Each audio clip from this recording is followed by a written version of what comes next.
Hey guys, Professor Bill, Comic Book University, and Avengers issue number 25. Is this a good book? I'm not here to try and convince you one way or another. I'm simply here to tell you 5 things about this comic book after we talk about who made it. So, we've got The Spirit of Avengers by Jason Aaron and Stefano Caselli. Color artist Jason Keith and with Eric Arcianega, and VC's Corey Petit on letters. Stefano Caselli and Marcio Menez on the cover, and Alex Ross does a variant cover. I know, awesome, right? With Jay Anceletto and Romulo Fiaro Jr. doing another variant cover. It is an issue 25 after all. So let's get to about number 1 on this list, and that is that this is a finale. We're finally wrapping up this challenge of the Ghost Riders thing, which I think is a good thing because I don't know, man. Like, as far as races are concerned, Death Race 2000, this certainly was not. And I'm talking about the original one. Screw that second version. Anyway, this was okay. It was like a really strong okay. We do get some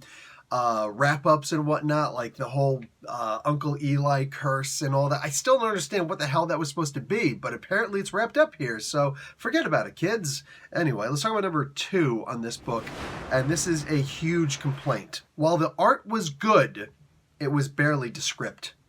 Look, when a writer relies on the artist to get a message across, you'd figure that somehow it would. I don't know. Like, look, I'm not here to start pointing fingers and placing blame, okay? I don't know if Stefano Caselli just isn't good at interpreting what Jason Aaron is saying, or if Jason Aaron just simply sucks at giving notes and saying, hey, here's such and such and such. There's a part in here where Uncle Eli in the Cosmic Ghost Rider armor bends down to punch.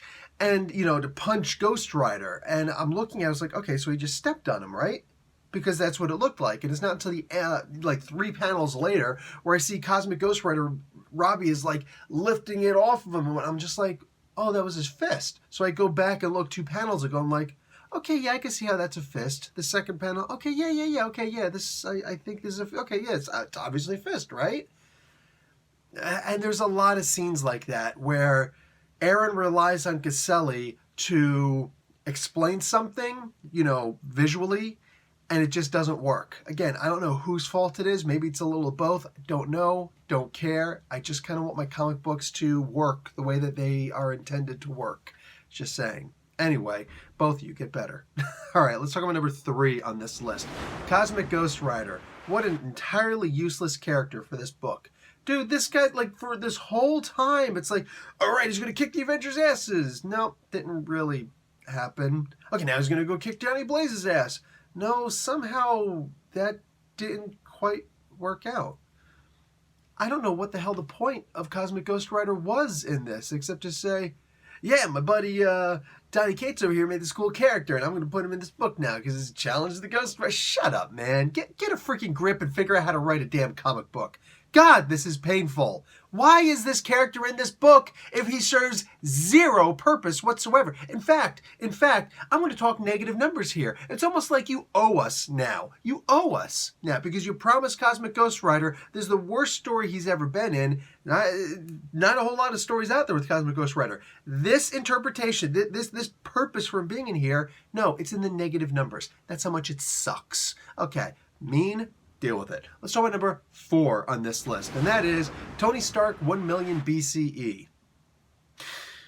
Well, I guess at least it's not Old Man Stark, because we're getting that one day. Right now. This could be a good story. I just don't know. And I think a lot of this leads into the idea of number 5 on this list, and that is that this book is just trying to be Justice League. Look, I've had my own complaints about what's going on in the Justice League comic books right now. This comic book where it's like, it's here a week later, here's another issue, a week later, here's another issue, a month later, here's another issue, and 2 weeks after that, here's another issue. Like, dude, what's the schedule for this damn book, right?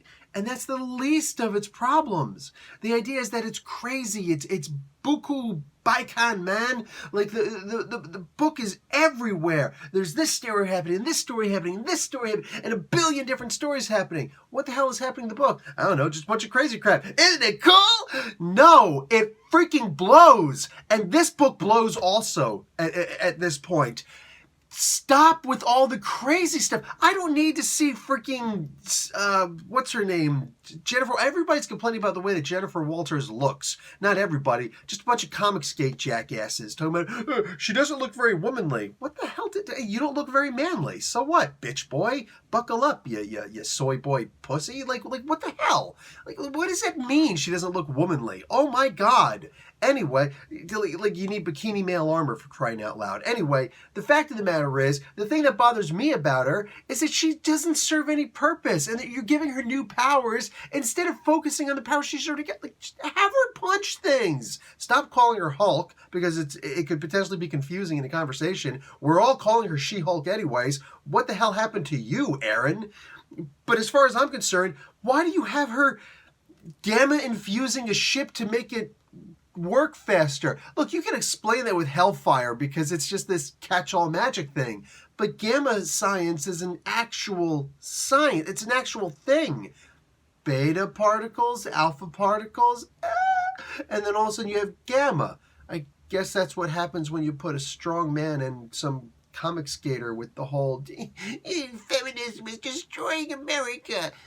Pansy. Anyway, gamma waves don't work like that. Gamma energy doesn't work like that in any way, shape, or form. You can't just turn around and be like, well, comic books, because no. You find me somebody. You find me one person on the internet, all right? One legitimate reviewer of comic books who's going to look at this and say, dude, a new use for the gamma powers for She-Hulk. It doesn't make any sense. Not one single thing in this comic book makes sense. And even reflecting back to the art, it took me a moment to understand what the hell was happening with Thor with that stupid handle on Mjolnir. That stupid handle. Can we just go back to the status quo with this? That like this goofy tree rot root thing, and like, where's the thong? How's he fly without the thong? You need the thong, man. You need the thong. Anyway. Like, he just puts it on the, and I was just like, oh, this is going to hold him down. And then he phases down. Now, I just explained it to you. So if you didn't read the comic book and you're going to go now and read the comic book, you'll look at it and be like, there's the part where he phases down. I hope that everybody read the comic book first so you can look at it and say, yeah, I kind of had a problem understanding what was happening. Like, was it pushing him down? Like, or why was he, okay, like, they didn't really explain that. Like, I figured it out quickly enough, but I'm just looking at this like, wait, why is this happening? That shouldn't happen with a comic book. You got too much going on, no explanation, no idea what's happening, and you just keep on throwing stuff at us. Dude, the Justice League book sucks right now. Stop sucking. Stop imitating suck. I'm moving on. Professor Bill, Comic Book University. Class dismissed.